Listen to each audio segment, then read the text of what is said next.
YouTube, welcome back to another video. Welcome to This Week at Bungie 217, and I have got to talk about this. I've read this one already, and I know that it's a day late. I know it's the 18th. I read this and just needed to mull on it. Okay, full disclosure, I don't like Gambit. I don't like Gambit as it sits. I think it needed a massive rework. I think a lot of things needed fixed, needed changed. If you're asking me, I think it has currently 4 too many maps.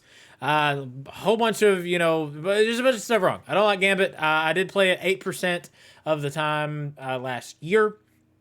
And that was only because, 8% of the time last season. And that was only because I needed that Ascendancy ornament. And so I had to reset it twice. So that's what I did. I did what I had to do. But let's talk about some key points in this Gambit-based TWAB. First of all, this, very cool banner. And don't get me wrong, there are some things that I do like. And overall, though, I think it is a massive L. So it starts out with the launch trailer, with the glaive trailer. But here we go. We're getting into Gambit. It talks a little bit here about how Gambit came to be, what came of it, Gambit Prime. It talks a little bit about that. But here it is. Ultimately, they believe there are 5 things in Gambit that they need. That Gambit needs to have. Showcasing both your skill at fighting in Destiny and the variety and focus of your arsenal. Inherently fun and rewarding to shoot aliens in the face in Gambit as it is everywhere else, okay? A good invader should be able to turn the tide of a match, but a good invader should be no more important than any other equally skilled team member. Players defending against those invaders should be able to do that, essentially, without worrying about like using up a whole bunch of ammo and that kind of thing. 4, it should be rare that a match is completely out of your hands as a player, an outcome like a predetermined outcome early in the game and you can't overcome it. And 5, teamwork, okay? Now, they're changing essentially everything. They are touching every major component of Gambit in this update, which is only in a few days, by the way. Super stoked about that. But the 5 things they're changing: the core activity, the activity itself, ammo economy, primeval tuning, invasions, and rewards. So the main thing that we're going to see coming into all other than the rewards on all of our core activities is freelance Gambit. They did this last season with Trials, added a freelance tab on occasion, but freelance Gambit is here to stay in Witch Queen, which I think is a good thing. I think a freelance mode is always a good addition. I do not think it divides the player base as much as everyone seems to worry about. I do think that it is a good place, especially for people who are playing Destiny 2 solo, to get in and not get absolutely demolished by a 4-stack on the other side in this particular mode. So they talk a little bit about why they added it. I think that is a massive plus to the Gambit playlist. I really, really do. 2, rotating seasonal selection of curated encounters starting this season. So in the classic Gambit, you got a randomly selected encounter from a list of 3 for each enemy race on each map. In Beyond Light, they kind of scrapped all of that, and so you knew if you were on this map with this enemy type, you had this boss, right? So they kind of say it here. Playing with the single variation basically led to, hey, it's fun to know that Hive on Pacifica means, oh god, there will be Shriekers, and you learn the spawns and you master them over time. But they did it all year. Right, so they're putting back in rotation a bunch of different things, and so I'm really excited that rotating things is going to be good. No new maps, but they are going to start rotating bosses throughout. That way it seems a little more kind of like a surprise. What are you going to get? Which is cool. New respawn points added to all of the maps. They call them fronts here, but all of the maps will have new respawn points, which is a massive W because it is infuriating when you invade and the enemy team knows where you're going to be. It's infuriating, right? It's like 1 of 2 or 3 spots, and they're going to look in those 3 spots, and they're going to absolutely demolish you unless you are fighting a team that has no idea what they're doing, or you're just stupid good at this game, right? At Gambit specifically. So more respawn points spread throughout will help like get back into action faster, will help an invader be able to not be in the same spot every time and just get waxed out of the gate. And yeah, respawning right now as the team, like your team, it sends you across the map to where you're in Timbuktu. It's worse than Call of Duty spawns always start out when a new game drops. So players also always drop half the motes they are carrying when they are defeated. This doesn't make sense to me. This seems like an odd change. Like, they can be picked up by anyone, which is good. Invaders can pick them up. So if you are invading and you kill somebody, you can pick up the motes that they drop, which is a cool feature. But like, this is a point that they made where invaders can drop more motes, or drop motes more than 3 that they drop now. They're just not going to go in with any motes. Like, that's kind of a silly thought to me. Players can be rezzed by other players 2 seconds earlier, and auto respawn is delayed by 2 seconds. Again, it's all about kind of speeding up the encounters, getting people back in the game, and that kind of thing. All shields have increasing resistance to non-matching damage types. So they essentially made the thing harder, okay? They just made the enemies feel a little bit harder. It's a little more of a pinnacle sort of activity, which I am all for. The rules of Gambit node has been added to the launch screen, and they're giving tips and stuff through the loading screens. So blockers, draining, and the bank. So this is another like major thing that they're changing. The Phalanx is getting a health boost. The Night Blocker is getting a stasis attack, which is huge. It's not going to make them more lethal, they said, but it is a tactical thing that will just basically make it more annoying. Anytime they say make it more tactically interesting, it's just going to make the thing more annoying, which is fine, whatever. Mote drain from multiple blockers. Super annoying when you are actively engaged in that fight. Now, if you are engaged with the blocker, it's not going to do that anymore, which is nice. And that's what they say here. Mote drain is paused if a player is near the bank and engaging the blockers. The ammo economy. This is the biggest W, I think, in the whole thing, other than one other small thing that we're going to run into later. But when completing a front, okay, when completing a like section, you know, enemies in the harbor or whatever, when you complete that, a chest containing a small amount of special and heavy, I don't know what exactly, like how much that means, but a small amount of special and heavy ammo spawns in the middle of the front and can be looted once per player, and it times out after 20 seconds. I love that change. I think the ammo economy situation in Gambit is going to be fixed simply after that if it drops enough per player. Also, killing a high value target spawns 1 normal heavy brick per player. During the primeval phase, ammo chests spawn in one of the fronts once a minute, which is awesome. Again, I think that when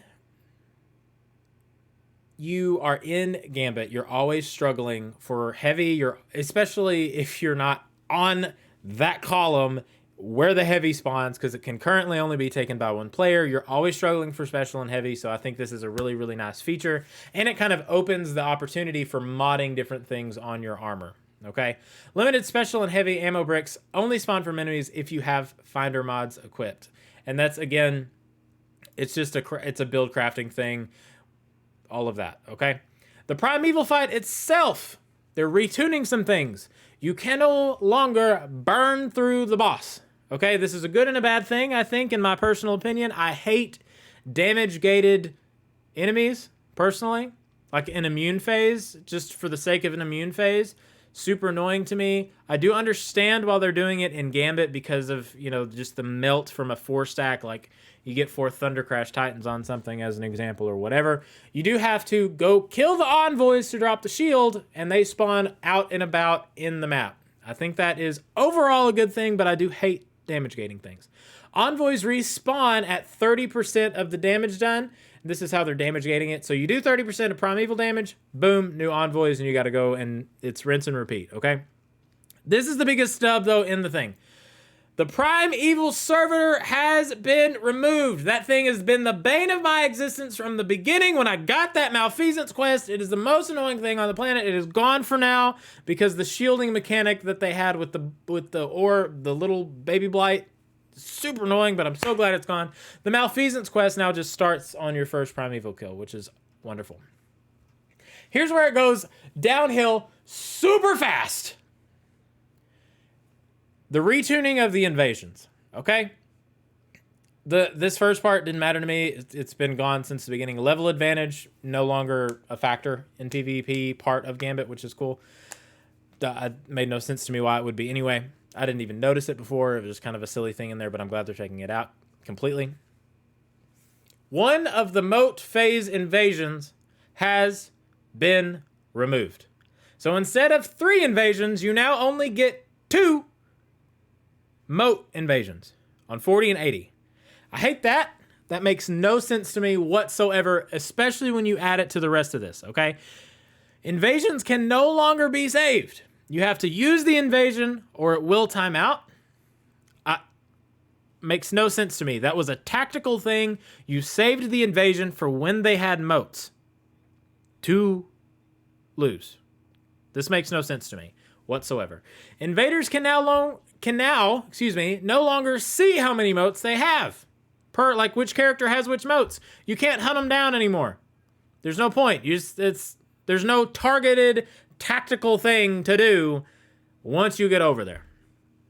So you can still see players through walls, but not while you are engaging your rocket tracking or using your sniper zoom. When you're ADS, you can't see them through, like you can't see the nameplates through the walls anymore. I don't hate that. I don't think that's a bad thing, but the rest of this stuff so far is ridiculous. They also fixed a bug on Primeval healing because it used to be almost a random and how you killed the people, how fast you killed the people, how much it would heal. But now it's 27% every time. I feel like that's phenomenal. I think that's a really good... They say it's a bug. That doesn't sound like a bug to me. It just sounds like a mechanic that didn't work out how they wanted it. But I may be wrong. But 27% per kill, I think that works perfectly fine. 27% of the damage that has been done. Anyway, whatever. So, this is coming to all vendors eventually, ritual vendors eventually. Focused engrams. This is such a massive W, even if it is for Gambit. You can focus Gambit engrams into Gambit armor or Gambit weapons for 10,000 glimmer and 50 legendary shards. Awesome. And they list the different weapons here. Fantastic. Love the ability to do that. I still think the Umbral engram thing is kind of silly, but the rest of it's fine. I really like that on Ritual playlists, so that is amazing. And they are going to be expanding those focus options down the road. Bygones Trust, Bad Omens, gone. L. End match drops. There is a Gambit Memento. We talked about this back in a previous video when we were talking about the weapon changes and the weapon crafting changes. The Gambit Memento for weapon crafting can drop after any match. Older Gambit shaders now have a small chance of dropping at the end of each match as well. And the Servitor cosmetic drops can now drop at the end of every match also. I love shaders. I'm really glad that they do this kind of stuff. I love that. So that's a big W in my opinion.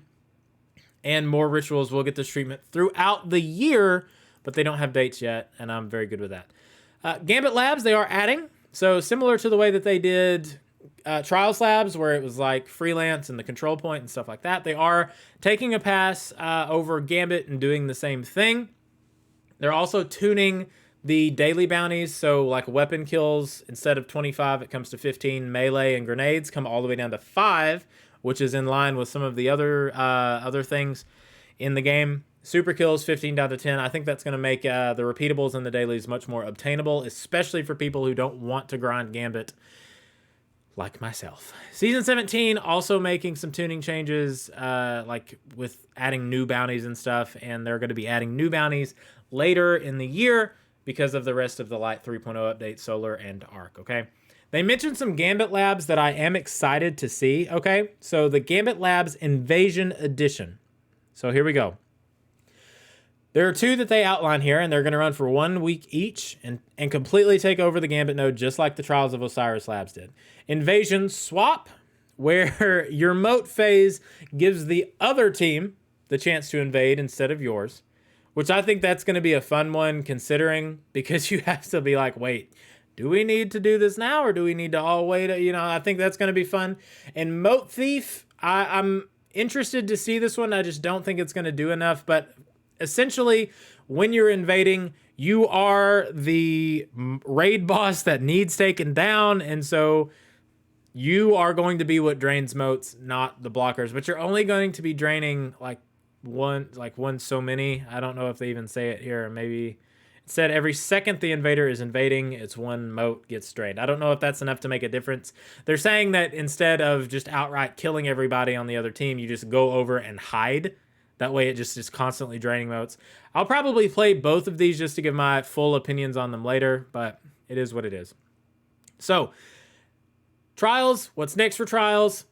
They took a massive sweep over it last season, and I'm glad that they are, but this season is Gambit It is, again, what it is, as much as I don't really care for that. So they're going to liberally schedule Capture Zone and Freelance weekends through this season, and I'm very excited about that. I think the Freelance node should stay every weekend, in my opinion. Hopefully that will come to pass in the future. They're also moving to a schedule of 7 maps in Trials, one of which we get to pick. And so I'm curious to see how they're going to do that. We essentially vote for it. My guess is that it won't be on Wormhaven. It probably won't be on Twilight Gap. And it probably won't be on Bannerfall, if I were to guess. So I'm curious to see what happens. I bet it ends up being on Eternity, but we'll see. Oh, and we'll talk about that in just a second. Some Adept reward changes, and we're going to talk about that later in the season when Trials comes back, because it's not going to be here for a while. So the final patch notes. Ritual rewards. I'm super excited about this, guys. Starting with the Witch Queen, Ritual playlist rewards will be updated to grant Ritual-specific gear and no longer be granting rewards from the general world pool. Super excited about this because it means that when you play Crucible, you get Crucible stuff. When you play the Vanguard Operations playlist, you get the rewards based around that playlist. When you play Gambit, you get Gambit stuff, etc., etc., okay? Ingram focusing right now is only with Trials and with Gambit, but they're going to do more of that later in the year. We talked about that. World Ingrams will be granted at major ranks. Okay, so the Ritual vendor ranks will be granted the normal stuff just for some spice. But all of the Rituals are receiving updated armor rewards for the new expansion. And these are fire, by the way. Absolute fire. All 3 of these I love. I don't like this color palette. I've never liked the Vanguard color palette, but all of these armor designs look fantastic. They look hot. Eternity and Vostok are coming back to the Crucible. I don't know who greenlit that. I don't know who was sitting in that room and they were like, you know, all of the maps, Retribution was in there, Callus's Warship was in there, and they said, you know what I'm going to pick? Vostok. But nonetheless, we're getting a couple new Crucible maps on February 22nd. No changes to Eververse. Massive W. By the way, go get your final 700 free Bright Dust before they take it away, because that is going away in the Witch Queen. This is the Universal Ornaments, and this is the hardest armor set I have ever seen in Destiny. I don't care how much this stuff costs. I will be purchasing it. It is amazing. I may just play more Hunter because of that right there. And this Titan does have a shield on his back for Void. These cannot change. The colorway cannot change. The glow will be Void glow the entire time. That cannot change. That has been confirmed by DMG himself. So just keep that in mind. But all of these go super hard. They're also making massive Season Pass changes. Essentially, they're adding high stat armor back into the Season Pass. I'm really, really excited about that. Legendary Ingrams have been replaced with focused Umbral Ingrams, 5 of them in total, arms, legs, chest, class, head, okay? And they're all tier 2. The Emblem has been removed, but they have added a Sparrow. I think that's a lot nicer of a reward in my opinion. You may feel differently about that. Let me know in the comments down below. They've also kind of retuned the Scrounger bonuses, like weapon and armor drop things because of Ritual stuff. They've had to do that. And so you get 2 weapon Scroungers instead of 6, 2 armor Scroungers instead of 3. It's the same old thing. They just reworking. I'm sorry, 1 armor Scrounger instead of 3 armor Scroungers. It's, you know, the drop chances are unchanged, but it's just a slight overhaul because of them adding new stuff. So I'm excited about it. A number of rewards such as Glimmer and Legendary Shards have been consolidated into single bigger rewards because they're adding all of these new high stat armor drops. So I'm very excited about the new Season Pass and the way that they're approaching it. They fixed the Thrallway. They fixed the XP situation in the Thrallway. Super nice. So they did this mainly for the weapon crafting situation, so people wouldn't get what they wanted, go to the Thrallway and just rapidly level up their stuff for the raid, I think. But you'll catch me in the Grasp of Avarice first encounter because it's infinite. And the probably largest non-Gambit dub of this TWAB is the Boss Stomp adjustment. They've adjusted the physical knockback. This should result in less deaths from being knocked into stuff.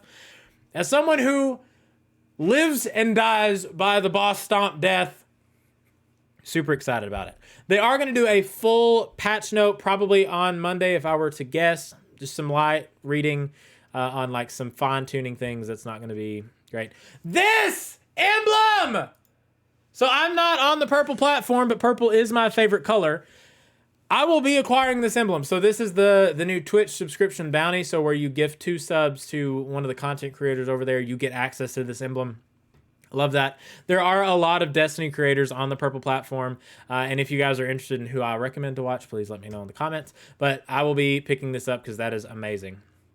And then I'm gonna save you all this, okay? Stuff that is ending last expansion is rotating much more frequently now, so make sure you're checking like the Wayfinder's Compass. The last city is gonna be the expunged from now until the new expansion.